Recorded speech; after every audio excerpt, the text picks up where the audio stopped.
From Washington, the McLaughlin Group, the American original. For over 2 decades, the sharpest minds, best sources, hardest talk. Investing takes perspective. It comes from navigating up and down markets for 60 years, spotting opportunities at home and abroad. Global investing from Franklin Templeton Investments. Gain from our perspective. If. For such a small word, it packs a wallop. If I live to 100, if Social Security isn't enough, if my heart gets broken, if she says yes. We believe if should never hold you back. If should be managed with a plan that builds on what you already have. Together, we can create a personal safety net, a launching pad for all those brilliant ifs in the middle of life. You can call on our expertise and get guarantees for the if in life. After all, we're MetLife.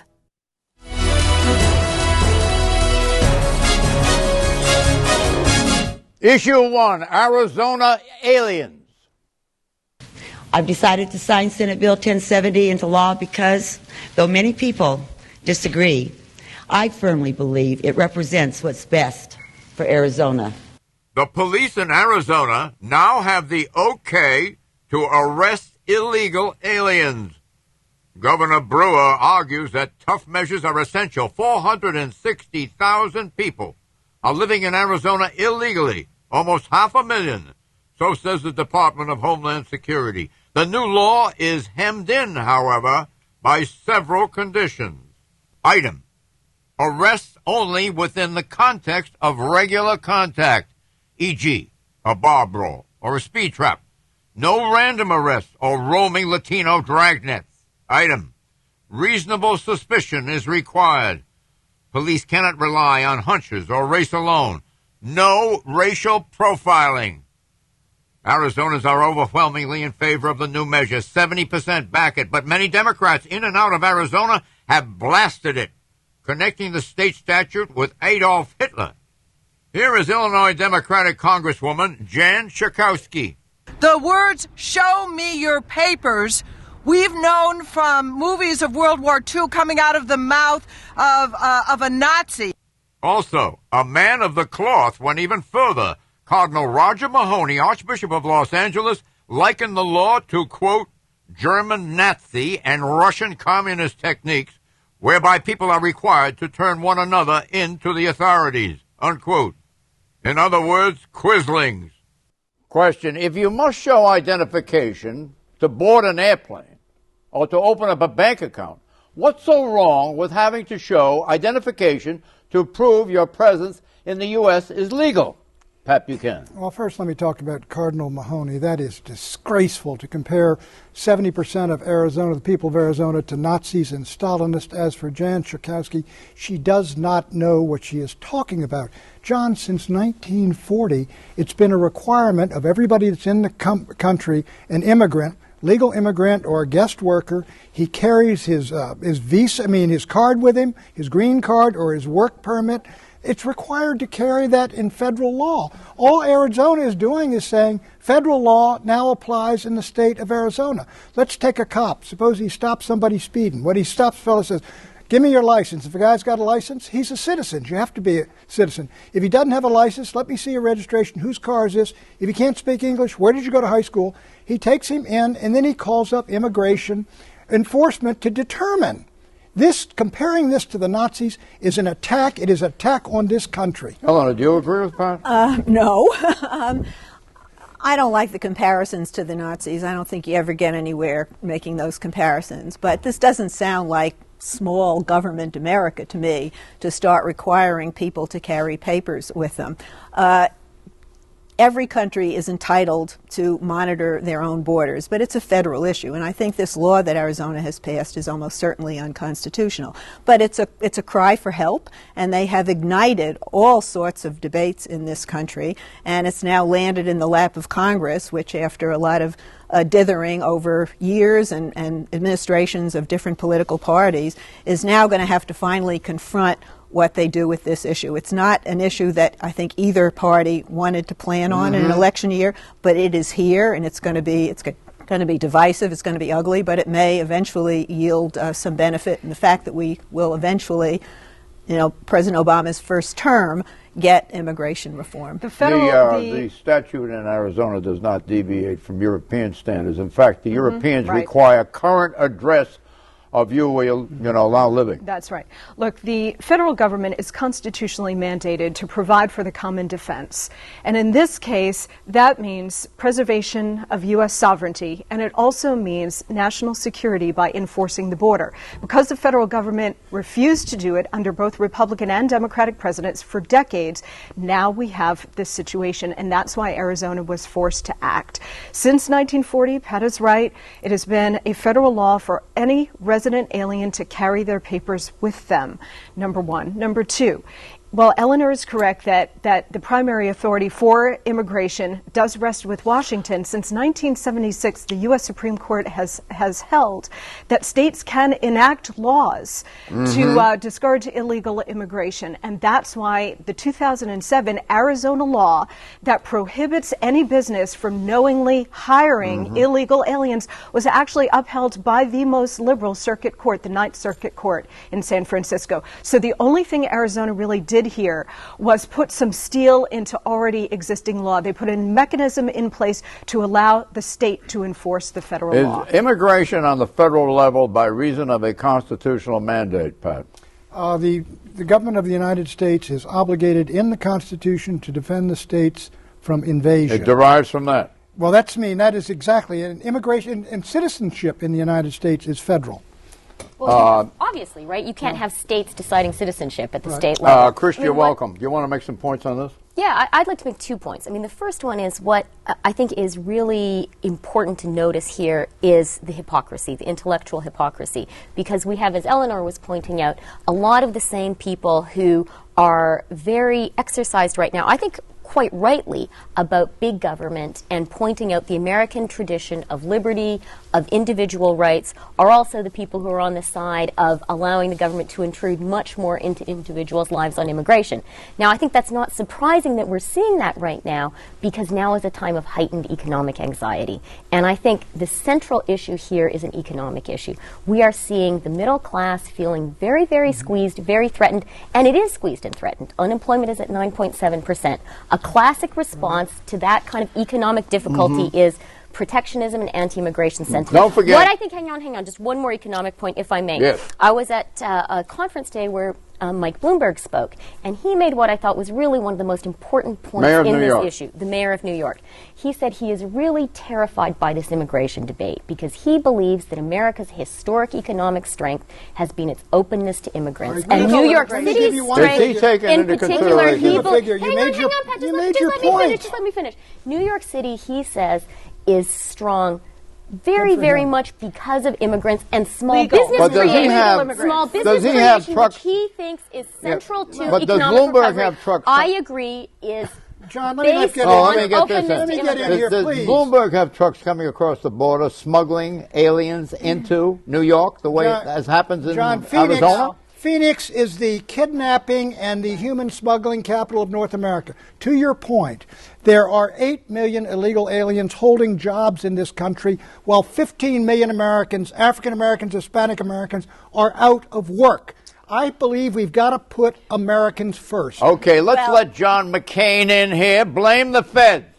People are free to express their views, but the fact is the Arizona legislature and governor acted for one reason, and that is because the federal government did not act and carry out its responsibilities to secure our borders. President Obama agrees with Senator McCain's premise, at least on its principal point. Our failure to act responsibly at the federal level will only open the door to irresponsibility by others. And that includes, for example, the recent efforts in Arizona, which threaten to undermine basic notions of fairness that we cherish as Americans. Do you hear that Arizona reference? Is that a wedge issue? What's a wedge issue? There's a lot of wedge issues, but he is right. The dereliction of its duty by the government of the United States, which Barack Obama heads, is the reason we have a crisis. Let Monica in. I mean, come on. Look, you can agree that there is a problem that Arizona, as a border state, is uniquely vulnerable, and actually legislation that California passed in the past has funneled the immigration to Arizona. Yeah, Arizona is vulnerable.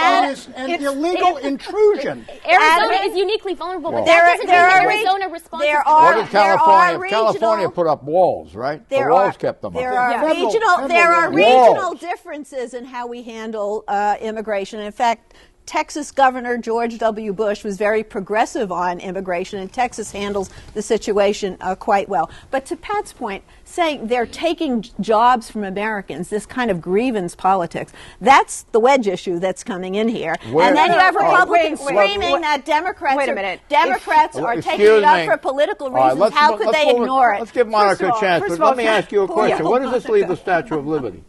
Give me your tired, your poor. You know what that was a reference to? Legal immigration, John. When did we lose sight of the word illegal? Illegal immigration, the word illegal is the operative word here. We are a nation of immigrants. If you want to come to this country, we're happy to have you. We have processes in place to do it the right way. You think that's on the statute? That is not the issue. Emma Lazarus' word? Yes, for legal immigration, John. Look. Let her finish. Let me just address. Hold on. Let me just address Krista's point about how conservatives are so opposed to illegal immigration and the whole big government issue. There are two constitutional requirements here by the federal government. When you look at the Constitution, it's one, to protect from external enemies, i.e. an illegal immigrant invasion, and number two, to provide...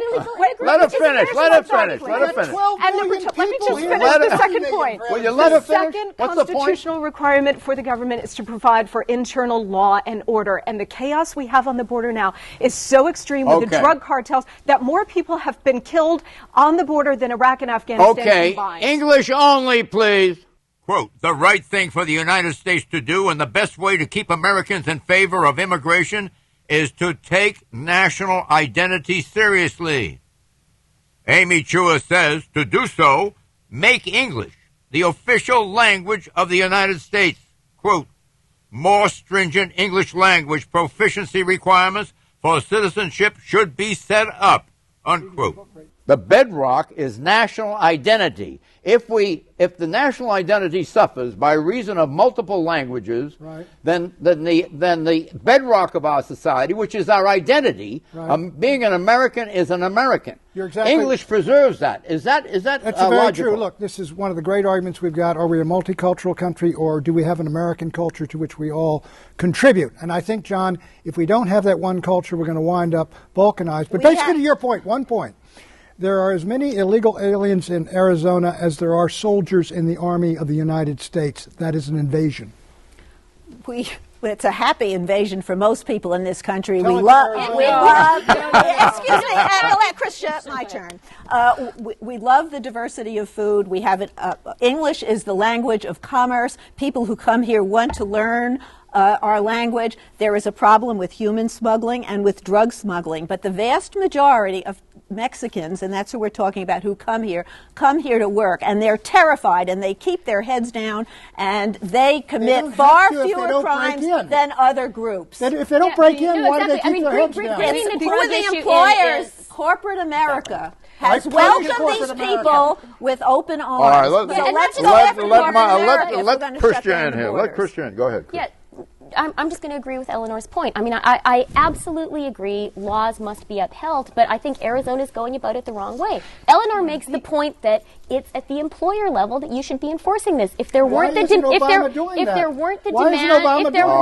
we're getting similar legislation in Texas and Colorado, correct? Sure. Yes. Arizona passed a law cutting off all social welfare. Let me address another point that gets to your question about English as the national language. It is a question about assimilation. And Teddy Roosevelt, 1907, was talking about the first big waves, mostly from Western and Eastern Europe, coming into the United States legally. When he said this, it is all a question of assimilation, speaking English, honoring the American flag, because becoming an American is not just waltzing over the border and then getting amnesty. Becoming an American is about assimilation. And what has happened in the Latino communities, which has hurt them, excuse me. Nobody waltzes over the border.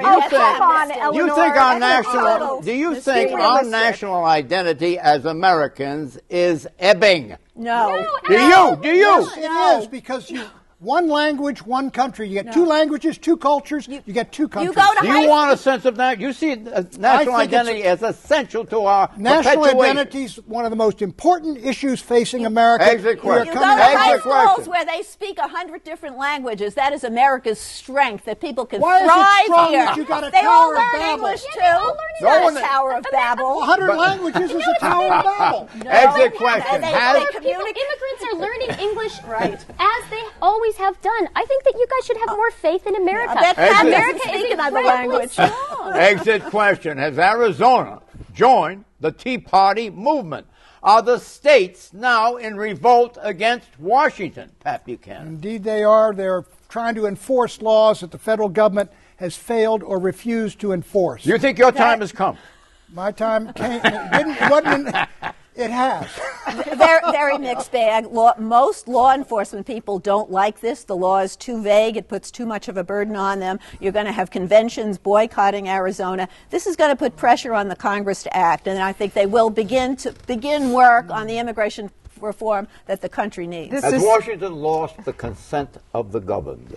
In many ways, it is losing the consent of the governed. When you look at national polls on this Arizona immigration bill, over 50% of the American people agree with what Arizona did. This is federalism in full flower. We're dealing with the national security aspect of this. We're dealing with so many aspects to illegal immigration, and the American people have had quite enough. This is not about the states versus the feds. This is about economic anxiety, and this actually could turn out to be a very dangerous issue for the Republicans. I think our national identity has evaporated somewhat. Issue 2, has Crist risen? Before this week, Florida Republican Governor Charlie Crist had been running for the U.S. Senate as a Republican. But this week, Crist announced that he was changing his political status from Republican to Independent. The Tea Party favorite is Republican Marco Rubio, who has held a 20-point lead over Crist, despite allegations that Rubio billed over $100,000 of party funds to a GOP credit card that included personal expenditures. Minivan repairs, groceries, restaurants, limousines, a $134 haircut. Rubio says that any monies billed to the GOP credit card were for, quote, legitimate political purposes, unquote. Question, should Florida voters require Charles Crist to announce now, if he wins Florida, that he will caucus when he gets to the Senate with the Democrats or he will caucus with the Republicans? Does the public have the right to know now? Christian Freeland. Yeah, I think people should ask him that question. Of course they should. Should he answer it? Should he be obliged to answer it?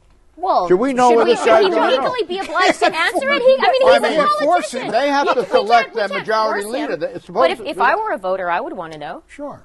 If we were interviewing him, we should ask him. The problem is that you can ask him the question, but Charlie Crist's words now are mud. Last week, he went on the Fox News channel or Fox News Sunday, and he said point blank he would not run as an independent. Now he's running as a no party affiliation. He also said he was going to stick it out in the Republican primary, and if someone else won, he would throw his support behind that person. So look, there are a lot of things going on in Florida, but what I really think that this shows is that there is an internal struggle within the Republican Party, and it's not just Tea Party versus moderate Republicans. It's reform-minded Republicans like Marco Rubio versus the establishment Republicans like Charlie Crist. And Charlie Crist now, by taking this road, his political career is finished. It looks like rank political opportunism, but that didn't hurt Joe Lieberman, and I think if Charlie Crist does win, and I think he does have, I can make a case for any one of the three major candidates to win that race. I think he will caucus with the Republicans, but he would be someone, like Lieberman caucus with the Democrats, and I think he would be somebody who would cross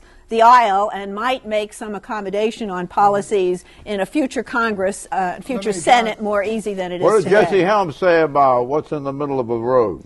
It's a yellow stripe and a dead skunk. And a dead skunk, and what else? Yeah, on the other hand, it's politicians like Crist, right? Okay, yeah, no, but John, it's hardly a problem in American politics that there aren't enough moderates, right? Would that be a bad thing to have more moderates in the Senate? Charlie Crist can't win unless one of the other two candidates, the Democrats, who are going to get 25 to 30, even a weak candidate, and Rubio should get 40, somebody's got to collapse. And what he's betting on, I think, is that the so-called scandal in the Republican Party will sink Rubio and then he can move into that base. Otherwise, if the major fight is between the two Republicans, really, it opens the door for Democrat Kendrick Meek, who is actually a good candidate, a former police officer, son of a former congresswoman. He's run statewide.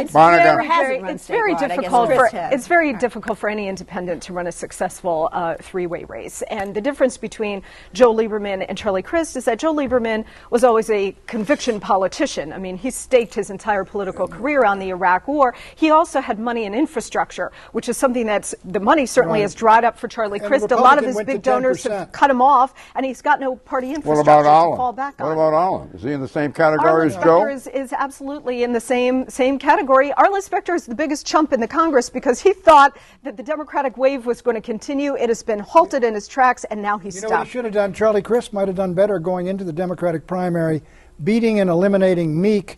Then he'd have the Democrats. All right, give me one word answer. Extra question. Which Crist move, smart or dumb? Pat Buchanan. Fatal. Smart. Very dumb. The only thing he could do, he had no alternative. Exceedingly dumb. Issue 3, Facebook's big bucks. Facebook has 400 million users, 6% of everyone on the planet. Users connect to friends, colleagues, and meet new people through Facebook-hosted applications and tools. Facebook CEO Mark Zuckerberg, a 26-year-old Harvard dropout, is worth $4 billion. That's B as in boy, billion. Zuckerberg has made Facebook a bottomless gold mine. How? Marketing, he says. Advertisers gain invaluable demographic general information about their prospective consumers. Their names, their friends' names, profile pictures, gender, usernames, user IDs, interests. In Zuckerberg's words, a social, personalized, smarter, and semantically aware experience. Zuckerberg is even creating his own currency. Facebook is testing a credits program to capitalize on the exchange of millions of dollars already spent by users through commercial transactions like buying Shakira's Facebook hit song, Lo hecho está hecho. Question, is there a major privacy issue here with Facebook, Eleanor? I think people gave up privacy rights once they join Facebook. I mean, you're putting yourself out there, you're asking people to communicate with you, you're looking for friends from your high school class. So I don't think privacy is at the uppermost in the minds of people who join Facebook. And he's got a new application now, I gather, where he can embed Facebook into, if you see a story that you like, you can push a button, it'll flip over to your Facebook page, or if you put up a post on French food, you can get ads about French food. So this is the brave new world, you John. can do that with Kindle, too. You can highlight as you go. Okay. Then you go automatically back to it. Kindle, Pat, look into that. You know how Zuckerberg describes privacy? An outdated social norm. Privacy is an outdated social norm. You agree with Zuckerberg?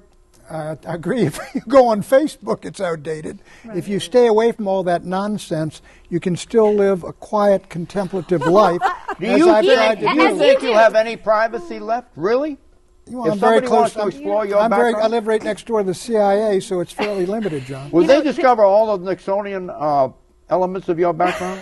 No, they have not. There's still some. He carried a bag before he was elected president. So did I, by the way. You did too. On the privacy, you wrote his biography. Well, I worked with him during the last years of his life. But I will say this very, very much. I admired him enormously, and he was a dear friend. But I will say this on the privacy issue. There is something to what he's saying, because when you walk down the streets of any major American city, there are cameras everywhere monitoring every corner, every block. This is Britain. And here in the United States, there are a lot of cities that have cameras for traffic violations. You can't pull up to a stop sign or a light without being. What do you think? And everybody has a cell phone. People can take pictures of you, whether you're famous or not. We have terrorism in the world. Don't you understand? No, we need all that surveillance. I understand why it's being done. I'm just getting to the point of privacy, which doesn't seem to exist very much anymore in this world. Monica, that surveillance on the street is different from choosing voluntarily to be part of a community, which is very very rich for the people who participate in it. And, you know, as Eleanor was saying, people who are active participants in the Facebook world, they're not looking for privacy, quite the opposite. They're looking to share. The one thing that has come up with this issue this week, which I think is worth thinking about, is the idea of opting out or opting in. And I do think that companies in general should err on the side of giving you the right to opt in rather than requiring you to opt out. And people have selective concerns about privacy. Monica is worried about the cameras on the street, but she doesn't mind. I agree with it. I don't have a problem with it. But she doesn't mind being asked for her papers when she goes to visit Phoenix. What about? I want to make this point, and that is that Zuckerberg says that there is a privacy control mechanism. Wired magazine describes that as so hard to use it is, quote, a Rubik's Cube-esque privacy control. Right, no, this is the You understand? But I agree with Krista here. It does provide a community for a lot of people seeking community who haven't been able to find it, and I think that's probably a good thing. But it's so complicated you can't use the device to control it. Don't go into Facebook if you don't want to be bugged. No, but this is the point I was making. You can Words to live have by opting from out Buchanan. or opting in. What? You can have opting out or opting in. Predictions, Pat, 10 seconds. Ukraine's NATO bid is dead after they let the Russians have the naval base for another 25 years. Eleanor. The catastrophic oil spill in the Gulf will silence Sarah Palin's cry to drill, baby, drill. Mm-hmm. What about the president's cry to open up the seabed? It puts that on hold. I'm going to lighten it up a little bit. I predict a British royal wedding. I think that Prince William is going to marry his longtime girlfriend, Kate Middleton, by the end of the year. I'm going to move back into very serious territory, predicting that the financial reform legislation will pass, and it will be a big bump for the Democrats. Chicago Mayor Richard M. Daley will not run for re-election next year. White House Chief of Staff Rahm Emanuel will, and he will win. Bye-bye.